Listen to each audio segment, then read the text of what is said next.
How you guys doing today? Guess where we are? We're in my kitchen. Guess what we're doing? We are making tomato sauce. So basically, I grow San Marzano tomatoes, which are the best of the best for making spaghetti sauce, and I grow a shit ton of them.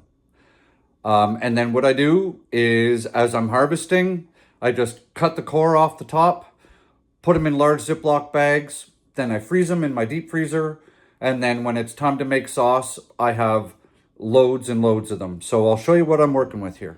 Okay, so what you see are all frozen bags of tomatoes. Each bag weighs roughly 5 pounds. There's about 75 pounds of tomatoes in total, including some I already have up there in the strainer. One of the reasons I do this is if you look in that bag, see down in the corner how it's kind of clear? Right, there you go, there's a better example, right? When you freeze your tomatoes, they break down like that, and you're gonna lose all that water. There's not much flavor to it, and that means that is liquid. I don't have to evaporate out of the pot to get a nice thick spaghetti sauce.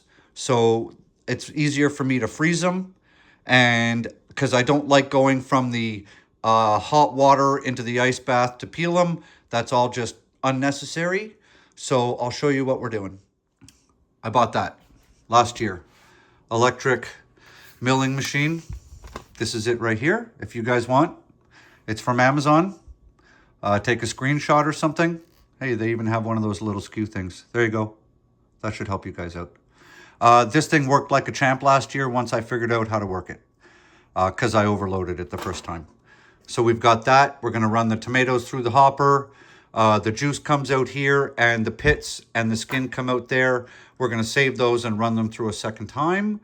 But before we get going with that, so tomatoes are straining to get some of that liquid out. We have a huge pot, and I'm going to end up running 2 pots because when I did 38 pounds of tomatoes a few years ago, we filled up one of those. We have about 75 pounds in total to do, so we're going to need 2 pots. Good so far? Good? Okay. So before we start any of that, we're going to peel and chop 4 full heads of garlic. I grew these. Pretty fucking nice garlic, I must say. Green thumb. Bam, son. All right, so we have that. And then I have just over out of the screen there. Hang on, let me get We have 4 onions out of my garden. Yes, I know we need to cut the tops off. I've got, like 200 downstairs I gotta do. I'm just busy. So 2 onions per pot, 2 full heads of garlic per pot. Now this is where it gets a little tricky. So if you are putting a fat into your spaghetti sauce, like oil, then it has to be pressure canned. Has to be. If you are not, you can water bath can, but you have to substitute at the top of each jar with lemon juice. If you want a water bath can, you can process your jars way faster. But you're not going to be able to saute your garlic and your onions in olive oil. So keep that in mind. So if you plan on sauteing your onions and your garlic in olive oil, you will have to pressure can this. Okay, we good so far? Safety first. I don't want anybody getting botulism. Okay, don't fuck around with botulism. Follow safe, secure canning methods. If you go onto Google and you type this up, it's going to bring you to some stupid Rebel Canners page on Facebook. No offense, Rebel Canners, but just because your grandma did that 100 years ago doesn't mean it's safe. So I feed this to my friends and my family. I'm not cutting corners. I'm not going to water bath this with olive oil in it, even though some groups say you can. Don't care. So do with that what you want. So I'm just going to start heating up 2 pans on the stove. I'm going to get some olive oil in there. We're going to get the onions in there and the garlic in there. And let's just start. I thought you guys might want to see a quick way to chop up your onions.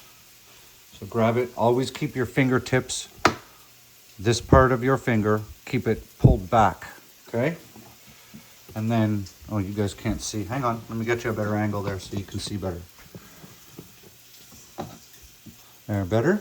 Not even. Got a drawer in the way. There. Better? You guys can see? Keep your fingers back. Just run your knife down your onion like that. And then all you have to do, get to there. You didn't cut through this end piece with the tip of your knife. You left it. It holds it all together. There's your diced onion.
Gonna add that beautiful garlic to the pot.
Okay, so this is what comes out of the extruder in the back end. Your seeds and your skins. Take those and run them through again. Watch this. Okay, give me a second. Check this out, watch.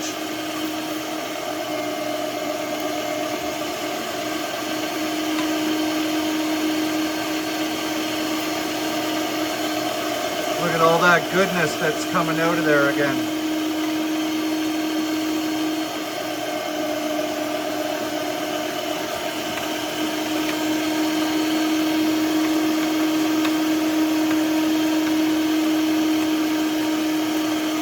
So run your peels through a second time.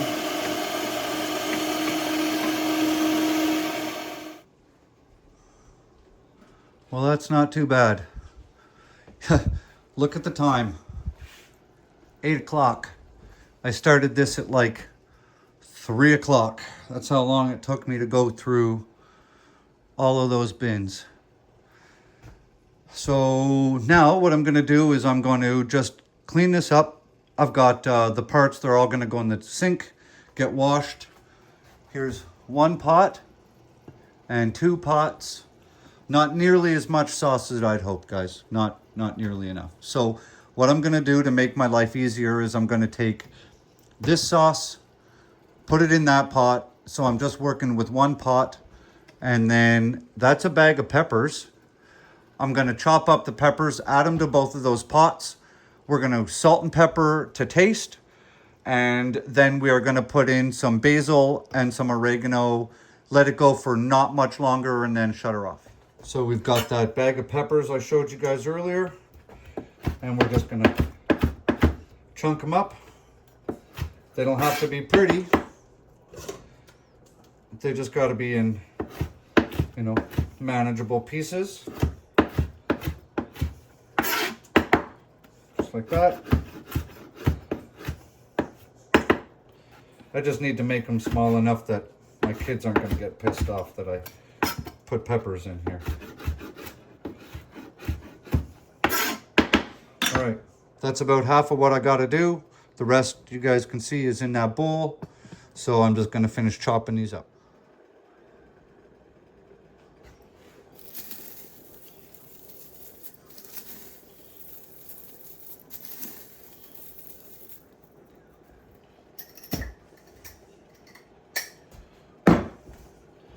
All right, mix that basil in.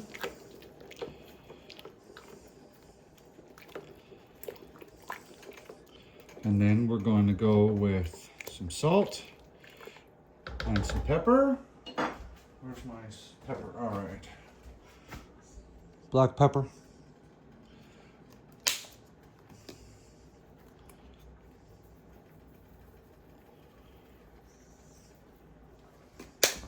Like that. And for salt, where is my salt? Here it is. We're using pickling salt.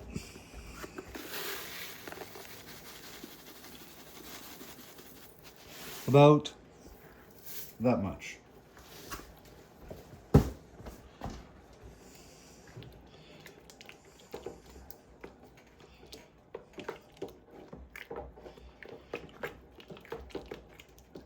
And now the sauce is already fairly thick.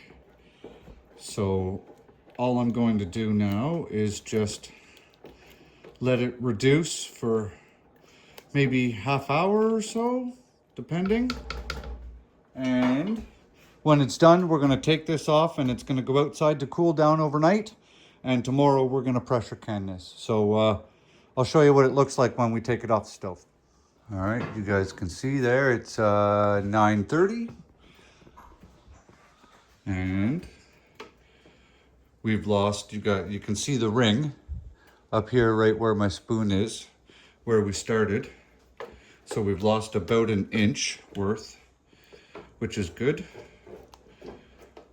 It's definitely getting thicker now. And I always reduce my sauce when I cook it at dinner time to serve it. So we're going to take this off the heat and we're going to cool it down. And then tomorrow, I'm going to show you guys how to pressure can this. Good morning. It's the following day. So I'm going to show you guys how to pressure can this tomato sauce. Like I said yesterday, because I sauteed the garlic and the onions in olive oil, we need to pressure can it because you can't water bath can it because it's got oil in it. All right, so we're just going to run through this real fast. All right, let's go. The sauce is hot. We are doing a hot canning method. These quart jars, guys, I am so excited. Look at this. I don't know if you guys can see. Old school square mason jars. I was given like 200 of these things. So I'm super excited they were gifted to me. So these are hot. They just got washed and they've been in my oven at 170 degrees Fahrenheit to keep warm. Get your funnel.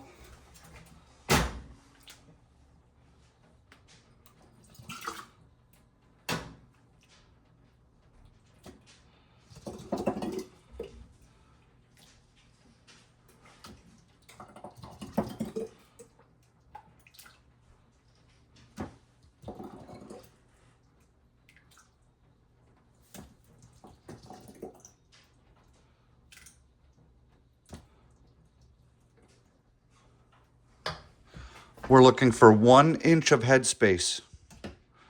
Okay, so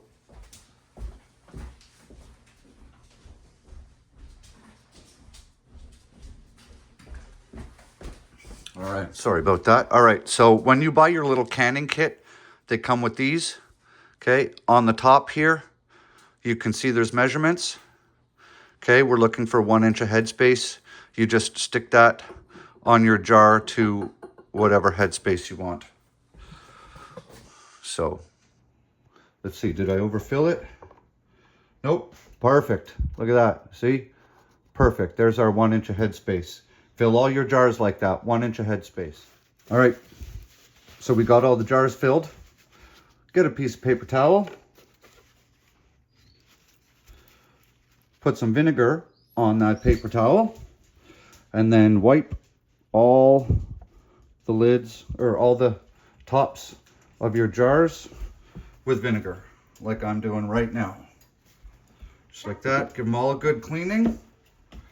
That way, if you have any vinegar or any sauce on that lid, this will take care of it. Because you need a good seal, right? Okay, so we got them all wiped down. They're saying that we no longer need to boil our lids. So then put all your lids on. Then you take your rings, put them on. Just finger tight, guys. Grab them with a couple of fingers. Turn them. When your fingers start twisting, you know they're tight, because you have to be able to vent the air out of here, right out of that headspace. So do all the rings. Finger tight. Get your water and your canner warm. That's probably a little too warm, but it's okay because the sauce is boiling. Make sure you have a trivet in the bottom. That's the thing with the holes in it. Okay, start loading your pot. I think my canner holds 7, because that's how many jars I just canned.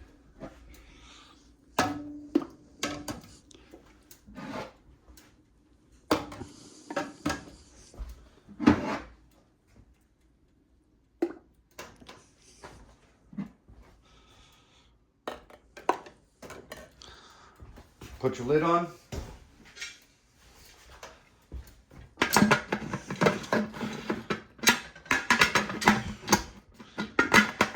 Yeah.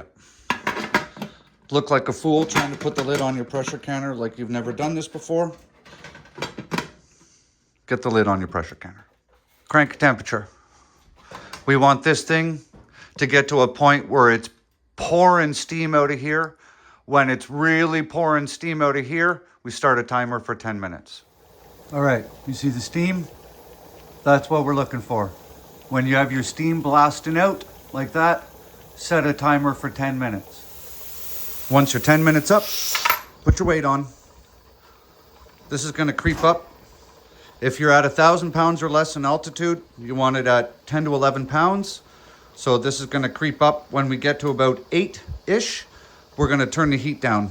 On my stove, it goes up to 9. 9 is high, and I will turn it down to about 7, 7.5. And that should keep it at about 11 pounds. So we're just gonna watch that dial creep up. So we're just about at 10 pounds. I have turned the heat down to about 7.5. And the little jiggler will start to jiggle any second now.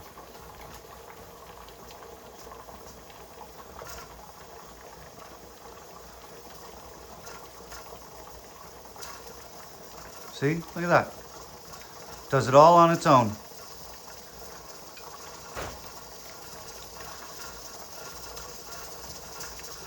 So once you get to your 10 pounds, start a timer for 25 minutes for quarts. If you drop below 10 pounds, you have to start your timer all over again.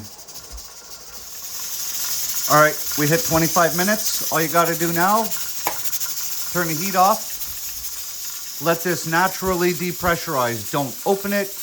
Don't take that off. Just don't touch it until, you see that?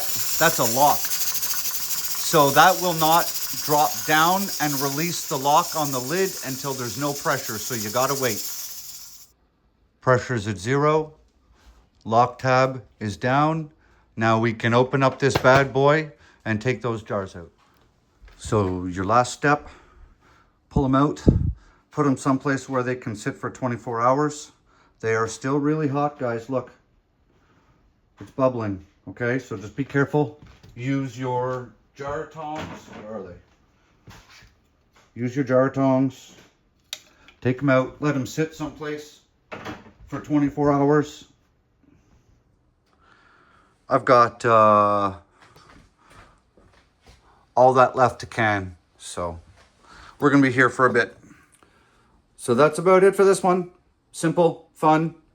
Standing milling tomatoes for 5 hours was not the best part of my day yesterday, but it's all part of the process. So hope you guys like this one. Like, share, subscribe if you want to do those things, and yeah, grow good food. See you in the next video.